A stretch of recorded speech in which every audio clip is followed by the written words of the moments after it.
તો દોસ્તો તમને ખબર છે કે Vigora 50 100 mg 160 mg 180 mg tablet આવે છે તે ક્યારે લેવામાં આવે છે?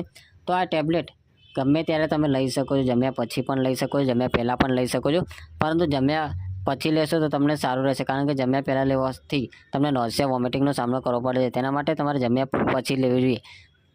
આ ટેબ્લેટ તમે દૂધ સાથે પણ લઈ શકો છો, પાણી સાથે પણ લઈ શકો છો, પરંતુ બેસ્ટ રિઝલ્ટ તમને બંનેની અંદર મળે છે. અને તમે શરીર સુખ માણ્યાના એટલે કે તમારા પાર્ટનર સાથે શરીર સુખ માણો છો તેના તમે 10 મિનિટ પહેલાં આ વિગોરો ટેબ્લેટ લો છો તો તમને સારું રિઝલ્ટ મળે છે. તમારે દોસ્તો આ ટેબ્લેટ અડધો કલાક કે કલાક 2 કલાક પહેલાં લેવાની જરૂર નથી. તમે ખાલી 10 મિનિટ પહેલાં લઈ લેશો તો પણ તમને સારું રિઝલ્ટ જોવા મળશે.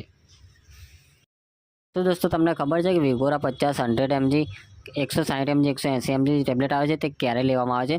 તો આ ટેબ્લેટ ગમે ત્યારે તમે લઈ શકો છો, જમ્યા પછી પણ લઈ શકો છો, જમ્યા પહેલાં પણ લઈ શકો છો, પરંતુ જમ્યા પછી લેશો તો તમને સારું રહેશે, કારણ કે જમ્યા પહેલાં લેવાથી તમને નોઝિયા વોમિટિંગનો સામનો કરવો પડે છે. તેના માટે તમારે જમ્યા પછી લેવી જોઈએ. આ ટેબ્લેટ તમે દૂધ સાથે પણ લઈ શકો છો, પાણી સાથે પણ લઈ શકો છો, પરંતુ બેસ્ટ રિઝલ્ટ તમને બંનેની અંદર મળે છે. અને તમે શરીર સુખ માણ્યાના એટલે કે તમારા પાર્ટનર સાથે શરીર સુખ માણો છો તેના તમે 10 મિનિટ પહેલાં આ વિગોરો ટેબ્લેટ લો છો તો તમને સારું રિઝલ્ટ મળે છે. તમારે દોસ્તો આ ટેબ્લેટ અડધો કલાક કે કલાક 2 કલાક પહેલાં લેવાની જરૂર નથી. તમે ખાલી 10 મિનિટ પહેલાં લઈ લેશો તો પણ તમને સારું રિઝલ્ટ જોવા મળશે.